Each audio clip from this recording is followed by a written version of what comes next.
अमरावतीच्या घटनेनंतर आता यवतमाळ शासकीय रुग्णालय अलर्ट मोडवर आले। बंधित विभाग प्रमुखांनी खरं तर नवजात शिशु अतिदक्षता विभागाची पाहणी केली।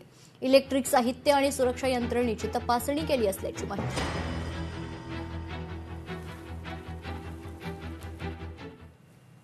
मॉकड्रिल अरेंज केलेली होती। या मॉकड्रिलमध्ये संपूर्ण ओटी ऑपरेशन थिएटर्समध्ये त्यानंतर NSCI आणि वेगवेगळ्या डिपार्टमेंटच्या प्रत्येक वॉर्डमध्ये काय काय काळजी घेतली पाहिजे आणि फर्स्ट एड म्हणून आगीची संभावना जर वाटली तर काय केलं पाहिजे हे सगळ्यांना शिकवण्यात आलं। प्रत्येक विभाग प्रमुखांना सोबत घेऊन सगळ्या ICUंची इलेक्ट्रिकल सॉकेटची तपासणी वगैरे करण्यात आली।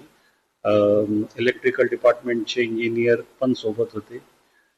व्हेंटिलेटर्स बद्दलची तपासणी सुद्धा केली आणि संबंधित व्हेंटिलेटरचे पुरवठादार यांना तात्काळ बोलवून त्या व्हेंटिलेटर्स अजून एकदा तपासणी करण्याचे निर्देशित केले आहेत। येत्या 2-4 दिवसात येऊन परत व्हेंटिलेटरची तपासणी करतील इत्यादी उपाययोजना आम्ही करत आहोत। आणि या सगळ्या ICU मध्ये कार्यरत मसुबाचे सुरक्षारक्षक स्टाफ नर्सेस आणि क्लास 4 कर्मचारी यांना आज प्रशिक्षण देण्यात आले। ध्वनी प्रदूषणाचे नियम गणेश मंडळांनी पाळावे। नरेश दहिबावकर यांची ही प्रतिक्रिया। निवासी भागात आवाजाची ठराविक मर्यादा असावी। हॉस्पिटलजवळ आवाजाची पातळी कमी ठेवणं गरजेचं आहे असं देखील दहिबावकर म्हणाले।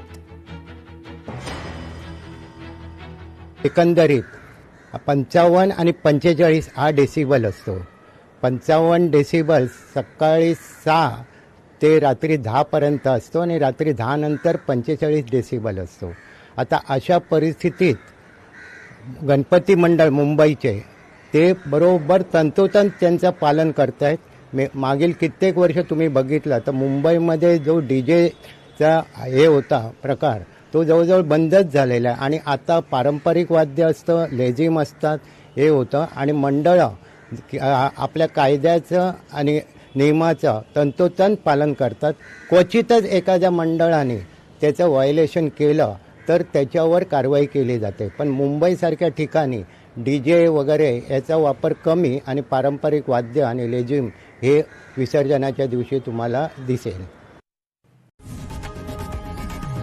लोकशाही मराठी ऐका, पहा, जागरूक रहा।